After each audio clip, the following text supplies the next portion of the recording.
This is my 9,300,611th time trying to record this. So let's get into this music matter segment that is a part of the trifecta series. First things first, don't take what's not yours. Look with your eyes, not with your hands. There are legal and spiritual ramifications for looking with your hands, so don't do it. The following material is for educational entertainment purposes only. All rights for all creative material mentioned in this presentation go to the respective creators. My name is Tanisha. I go by Sean. I'm a mom, a veteran, advocate, coach, consultant, teacher, singer, songwriter, author. I wear many hats when I choose. So, the trifecta series is when three specific elements make up a message. So, what is the definition of trifecta? It is a set of three interconnected things. More specifically, when you think of trifecta, mind, body, spirit, physical, mental, spiritual. The Holy Trinity is a well known uh, example of a trifecta. So, this trifecta itself could, should, and it very well might inspire new thoughts, evoke actions, or simply marinate in your spirit. And the three elements that are in this segment are the song Changes by Michaela Janae, the song The Girls Mix by Sierra, and The Color Purple, the movie. So, cultivating a kingdom, the divine feminine. Now, this is the literal and figurative other half of the divine masculine segment. So, if you hear the same thing, you can either fast forward or you can just be quiet and listen. Cultivating a kingdom is all about the heaven on earth. It's cultivating an environment that mirrors the love and acceptance and the unity that is in heaven. And while I was creating this segment, I channeled the lyrics: hell is not a place, hell is not a certain evil, hell is other people or the lack thereof and their lack of love. And big facts, Janae. Big facts. Hell can also be a lack of self-love. So I did a shorter version of this message a while ago, and it's on my YouTube page. But as I was creating the divine masculine portion of this message, I was called to expand upon that short version and make this a whole course. And I did. I did that. So, thy kingdom come, thy will be done. So, I mentioned that cultivating a kingdom is about cultivating an environment that mirrors love and acceptance and unity that is in heaven. And in the song Kingdom itself, these lines stood out. If you ever wonder what heaven looks like, it's looking like me and you. And if you ever question what heaven sounds like, just let it fill the room. So, heaven on earth is not just about aligning with a divine partner. It's about aligning with your divine self and seeing the divinity in others, even when they don't see that divinity within themselves. It's seeing that everyone has the ability to embody their divine self. It's spreading love over spreading hate. It's spreading positive messages over and instead of the negative ones. But it's also understanding that we are human being and divine being. It's having an understanding and a compassion for human nature. So, what is feminine? The dictionary definition of feminine is having characteristics that are traditionally thought to be typical of or suitable for a woman.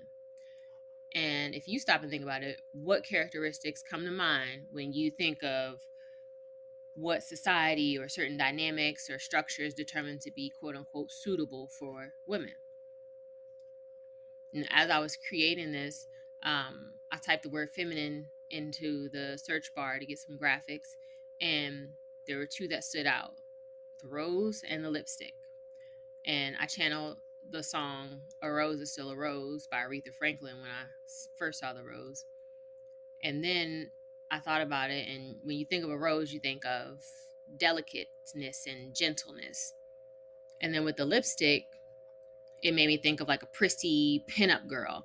And traditionally, that's what was seen as being a feminine woman. So, like the divine masculine segment, we're going to talk about what being a divine feminine is not. It's not. It's not what society conditioned you to believe femininity is. It's not the damsel in distress. It's not hyper femininity. It's not the stereotypes of what and how a woman should be. It's important to be able to define what femininity is to you. Not by the standards of society, not by the standards of your family, not by the standards of your homegirls, not by the standards of your colleagues, and not even by my standards. Your definition, your standards.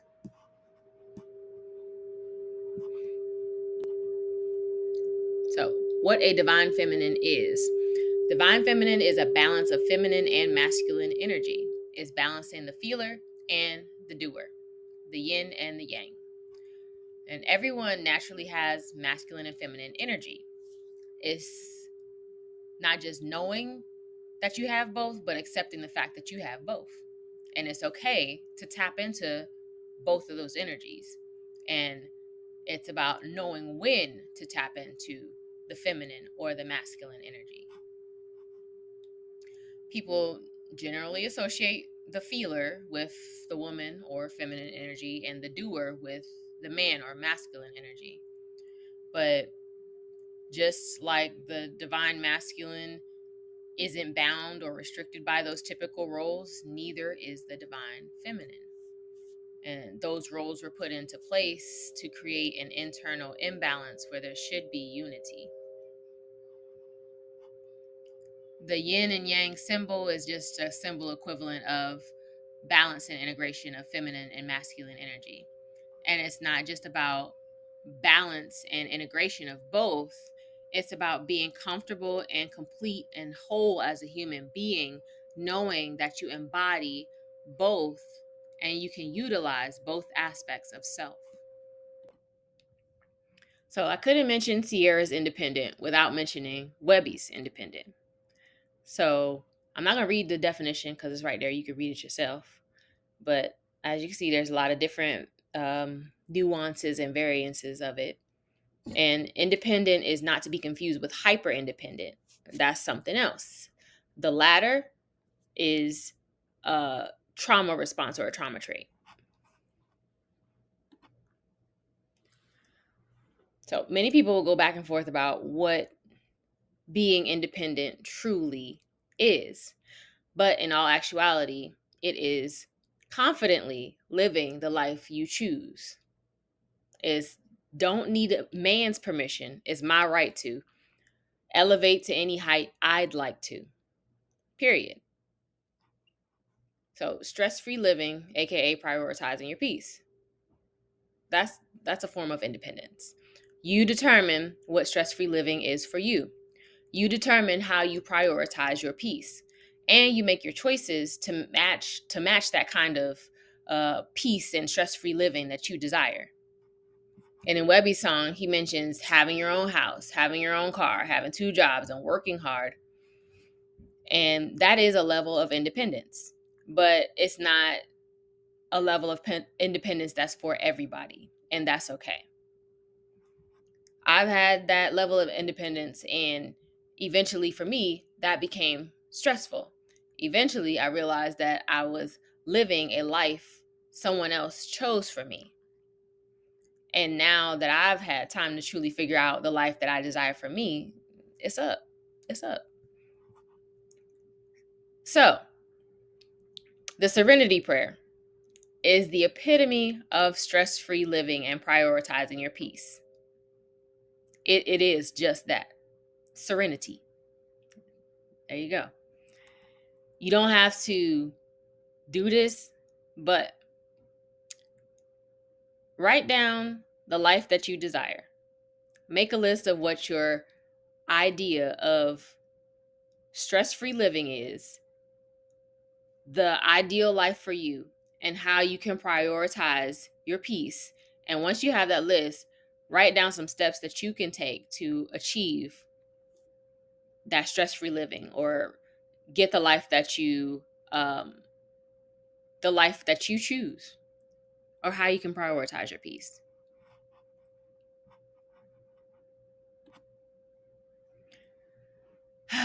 Hurry up and put me in my soccer era. So I did a podcast episode on my old uh podcast show, whatever you want to call it, talking shit with Sean, back in April of 2025. And it was literally about this. And the funny part about it is when I posted this and when I recorded that video, it in fact did not reach its peak pinnacles of ghetto-ness. I experienced a lot of ghetto-ness after I said that, and it reached the peak pinnacle. But I am glad, elated, grateful that it is over. Over. But essentially, the independence that I discussed in the slide prior to this one, and the podcast episode, is the soft girl era and the soft life of a divine feminine. And that podcast episode is on my website. Let's talk about divine partners and divine partnership. First things first, it's okay to want a man, it's okay to want a partner. I think there's a stigma behind actually admitting that or saying it. But there's a need to value yourself enough, love yourself enough to know that you can be exactly who you are in this very moment and still be loved, and loved the way God intends. And there's a difference, again, like I said in the video, between any old man and a divine counterpart. So there's an affirmation that I like to listen to, called Meditative Affirmations to Attract Healthy Romantic Love. And it's by Maya Gobara, and it's on Insight Timer. But it's important to not only attract healthy romantic love, but distinguish between healthy and unhealthy romantic love. So we're gonna get into these lyrics here. So we ain't growing if you blowing up and you stressing me out. No, I'm bigger now. I'm not. Hold on. So we ain't growing if you blowing up and stressing me out. No, I'm bigger now. I'm trying to be much better, but you want me to cuss you out. If you are partnered with someone or in a dynamic or an environment where you're constantly stressed or arguing, it can be very hard to maintain a high vibration. And that can make it hard to grow, ascend, and evolve. Hard, but not impossible. That can also be a trigger to growth, ascension, and evolution. But a divine partner or partnership isn't going to evoke a vibration of stress and cussing someone out. Next, trying to be together, but I ain't trying to dumb me down, or I ain't gonna dumb me down. Rather be alone than to keep you around. I feel overgrown while you under the ground. Come on now. So when I heard those lyrics, it made me think about episodes of Teen Wolf. And more specifically, there's episodes that I watched where Lydia was dumbing herself down to make her boyfriend Jackson feel powerful or superior. Now, Lydia was smart, talented, all of the above. She beautiful, total package. But she played dumb and incapable to stroke her boyfriend's ego, and that's a big, big, big, big, big, big, big, big, big, big no. No, no, no, no, no, no, no, no, no. Even in The Color Purple, when Celie told Harpo to beat Sophia, it was because Sophia was walking, talking, and living in her divine feminine, and Celie was not. And Celie was a whole hater for that. A whole hater. Any divine masculine is going to see you in all of your glory and all of your power and level himself up to reach you. You'll never have to dumb yourself down for a divine masculine. And you should never dumb yourself down for any man, period. Damn his ego. Stand in your awesomeness and stand in your power. Okay. I don't have to be broken when I can break free. Don't have to be chosen when I can choose me. I channeled Break Free by Ariana Grande. I know that's not how you say her last name. Sorry, Ari. So you have a choice. You can be broken or stay broken just to be in a relationship, or I channel I got a man. Like, just to be one of those people that say, I got a man. But your man's treating you like garbage on top of garbage. So, yeah, you can do that, or you can choose to prioritize yourself over an unhealthy connection. So, it's sad to see you sabotage the love we got. And that's the original lyrics. But every time I hear the song, I always hear, it's sad to see you sabotage the love of God. And a divine union or a divine partnership is literally the love God sent for you. And I initially put that a divine partner will not sabotage the love God sent them. And then I had to double back on that because it can happen. If you're ever in a situation where a partner does sabotage the connection in some way, that could mean several things. That person wasn't meant for you long term. That was either a seasonal or a reasonable person. That person was meant to teach you a lesson, or vice versa, to help you grow or prepare you for your divine partner, or vice versa. Or that person just had some healing they needed to do. Period. So now I got standards. Give a fuck how you feel. So you determine your own standards. I said this 50,000 million, 11, 12 times. You determine your own standards, but ask yourself, what are your standards? I know the song itself is called No Broke Boys, but hear me out. Hear me out on this one. It's important to look beyond the tangible at the intangible. I've said this before. We're cultivating a kingdom, not a circus. So, as a divine feminine, your standards should reflect that. You should not be seduced by stuff or sex, period. A high value woman is not easily moved by things like that. And that's not saying you can't receive gifts or you can't enjoy receiving gifts. You very well can. That's not saying that you can't enjoy pleasure. You very well can. It's saying that's not your starting point, or it shouldn't be your starting point. That shouldn't be your sole source of selection. You're free to do what you want. Period. But understand that stuff can be here today and gone tomorrow.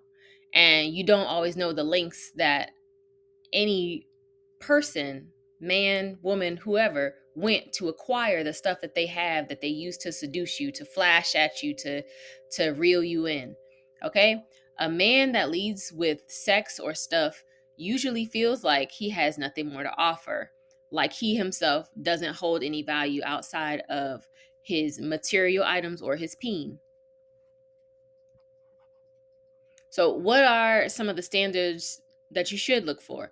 Compatibility, alignment with morals and beliefs, how he treats you and how he treats the people around him, whether he knows them or not, how he communicates, his behavior, how he manages his emotions, especially anger, sadness, disappointment, and frustration.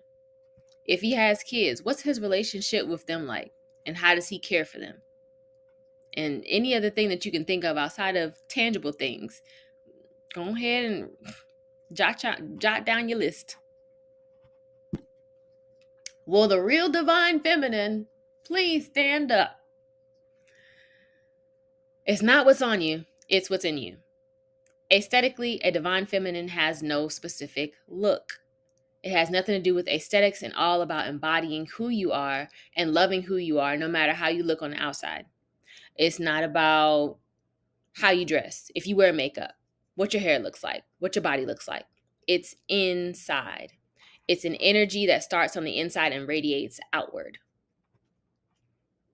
So Be comfortable in your skin. A divine feminine is someone who is comfortable with the skin they're in. Does that mean you're aesthetically perfect? No. But that means you look in the mirror and you still love yourself despite your perceived imperfections or anyone else's perceived imperfections of you. Does that mean you can't or won't want to make improvements to your body? No. That's your choice. That's your preference. But in my experience, you can always find a flaw or the next thing to fix. Self love is free. Sometimes trying to fix yourself to fit a certain aesthetic can be costly in many different ways. And that's a lesson that I had to learn from experience. It's and I know my creator didn't make no mistakes on me because God doesn't make mistakes. God is intentional and you're already a work of art. Now, the song Video by India Ari is one of those songs that is timeless, and the message will forever be timeless. A divine feminine loves herself despite what she looks like. It's an acceptance of what the world has taught you to hate. It's an acceptance of what the world has taught you to hate. It's knowing that you're a literal queen and not allowing anyone or anything to change or alter that perspective. So one day, me and my daughter were reading one of her library books, and it was called The Princess in Black and the Mermaid Princess. And I'm not going to explain the whole book, but specifically, the Mermaid Princess was so focused on being nice because she was made to believe that princesses were supposed to be nice. And she even had a reminder card with nice tips. Well, when she met the princess in blankets had her own card of tips. But she said that the number one rule was so big, it took up all the space. And that number one rule was speak up. Women are often conditioned at a young age to keep it cute or keep it on mute. And silencing yourself to make others comfortable is crazy work. I've been there before. And again, look at Celie. But it's important to speak up for yourself, especially if you don't have anyone else speaking up or advocating for you. You have to be your own advocate first and foremost, at the very, very least. Niceness doesn't equate to self-betrayal, nor does kindness. So, little Miss Demeanor. So, back in the beginning, we talked about traditional femininity and the demeanor of a traditionally feminine woman. And that's the docile, quiet, meek, delicate. And that's okay if that's your natural demeanor. Nothing is wrong with that. However, that's not indicative of a divine feminine. A divine feminine can be the exact opposite of that.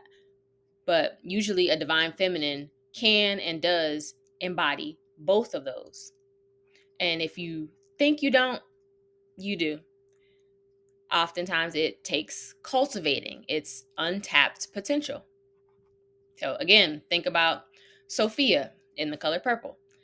She had a balance of both gentleness, softness, and soft spokenness, but also loud, boisterous, and outspokenness. She balanced the do no harm and take no shit. And this right here, this whole set of positive affirmations Lady London gave in The Girls is an embodiment of divine feminine. Looking at yourself, seeing that, knowing that, and being that. I am humongous. I am resourceful. I am much better than ever could be. I am the substance of everything hoped for. I am the proof of what's never been seen. I am so beautiful. I am responsible. I am enough and my soul is complete. More than just suitable. I am a conqueror, worthy of love that is whole and complete. And that's on me. Period. So these are the songs that I channeled for this message. I'm not going to say thank you for watching because I feel like that after being watched for so long. It's so creepy. But um, yeah, I hope you enjoyed the presentation. That's my website. The end. Bye.